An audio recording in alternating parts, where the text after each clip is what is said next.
I always thought, like, back in college, like, my dream, my goal, everything I wanted was to own my own gym. You know, that's just where I wanted to be. Like, to me, that was success. You know, that was where I wanted to be and who I was chasing.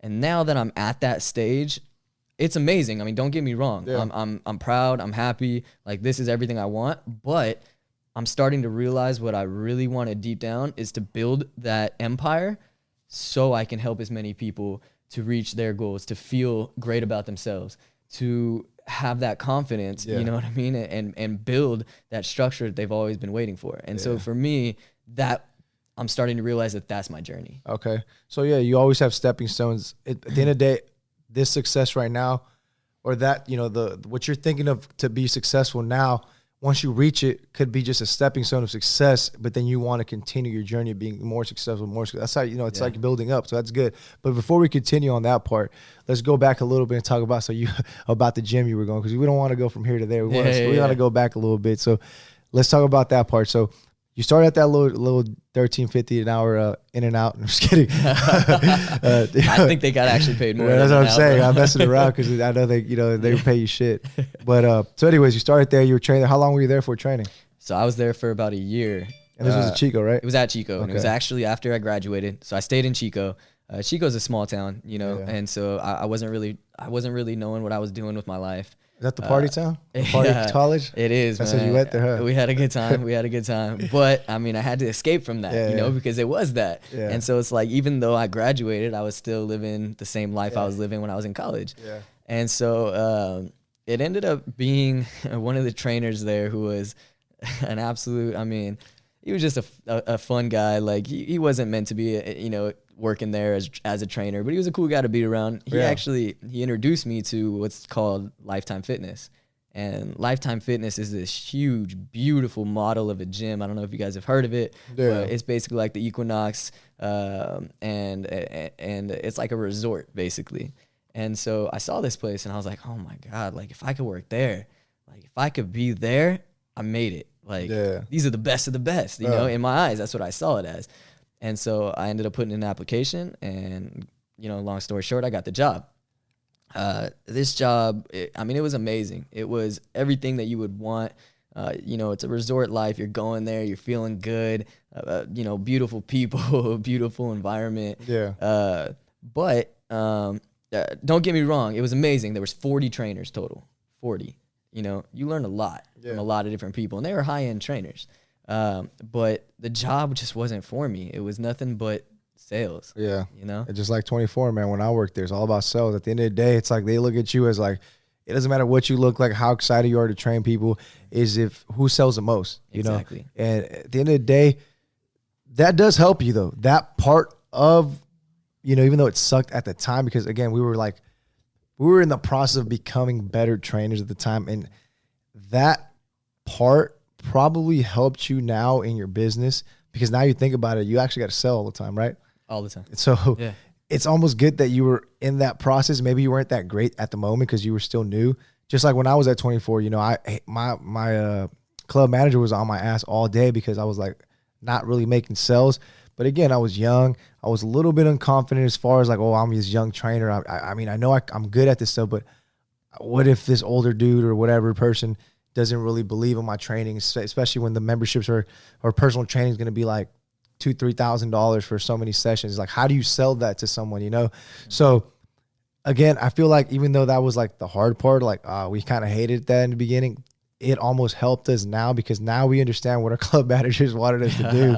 You know, now if I worked there, I'd probably be killing it, you know? We probably both would, you know? But again, that's understand their language now you understand. But at the time, it's all about sales. It's not really about the passion. And it kind of takes the passion out of it when you're excited to just to coach people. It did. You know, that's exactly what I wanted. I wanted to build programs, and I wanted to see those programs succeed, and I wanted to see my work turn into, you know, success, into art, you know, and through these people.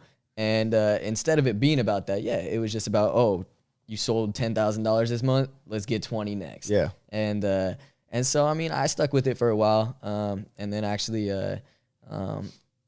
made it down to LA in Irvine, where I transferred over to the same gym, Lifetime. And so that's how I ended up out in this area. Okay, so how long were you training at Lifetime total?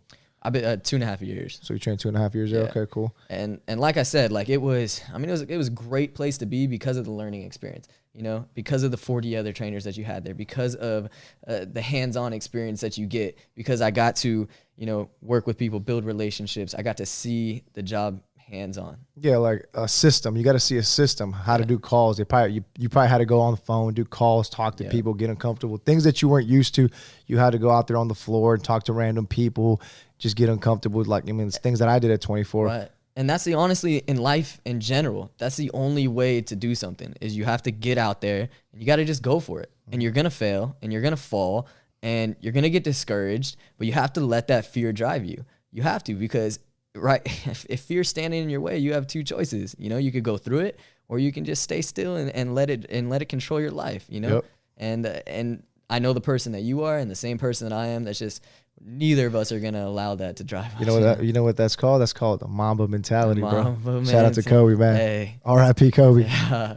Honestly, though, man, we're in his hometown right now. Yeah, right here. We're actually at the airport he took off, or right by the airport he took off before. Sensitive subject, but I love it. Mamba mentality, and we'll live with it, you know, to the day we die.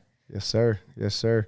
But yeah, man. So yeah, that mentality is what drives, you know, what keeps you going. So, so once you got out of Lifetime, what was next from there? So, you know, at Lifetime is whenever I really started to feel like, whenever I moved out to LA, like this is for me, like I could do this and I could do it well. Mm-hmm. And I was like, you know what, but I don't want to be doing this for somebody else. You know, I want to do this for me, for my reasons.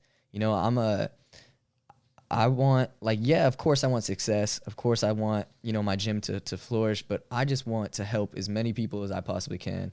And I want to literally getting to see, you know, the joy that they have from little things, you know, these little tiny accomplishments, hitting their first box jump, you know, like the look in their face. So I want to reach out to as many people that I possibly can. And so at Lifetime, I started to feel that vibe, like, you know what, I could do this on my own. I needed that extra push, you know? And so I was really fortunate with some people that I met. A client of mine actually, he was a client of mine at Lifetime, and he was a great dude, and he really just wanted it so bad. Like, he wanted to be in shape, you know? He was just like, dude, I miss that feeling. And he had the passion. The thing is he can never make it in. And just like a lot of people out there, you know, they want it so bad, but something always gets in the way. You know? And so he told me, he's like, look, man, I can't make it here. He's like, I got a family, you know, I got my job. He's the owner of a job. And so he told me, he's like, dude, I have an empty warehouse, you know, come and check it out. I'd love for you to come train there. Like, you could train me, my family, my whole entire department. So I said, all right, let's do it. Let's go check it out. So I go, and whenever I walk in, man, like all it was, this huge warehouse filled with boxes, right? Just to the ceiling, basically. And he told me there was like a little tiny, you know, 750 square foot area. And he was like, yeah, this is where we would train. And he saw the vision. He's like, let's do it right here. No equipment, no nothing. And I was like, all right, you know what? Let's do this, man. I'm not content where I'm at, and this is the only way I'm gonna rise, right? Yeah. And if I stay at Lifetime, yeah, you know, I'll make decent money and I'll be a trainer, but this is not what I want in life. So we went into the gym and started building from there. Started training with literally no equipment, a couple of dumbbells, a couple of kettlebells, and that's about it. And for over, it's been exactly a year now, and it's come so far. Something that, you know, that in a year's time you think can't be accomplished, but you guys can get out there and you could do so much in a year's time, 6 months' time, you know? And that's because you focused. You cut out ties with anything that was negative, that was you know, that was gonna derail you from your goal, because you set your goal, you set your mind to that goal. You're like, okay, I see the vision, I see the outcome. I got to bridge it from here to there. I got to create a bridge now, and the only way to create a bridge is stay working to build that bridge, and that's gonna take me a year, 2 years, doesn't matter.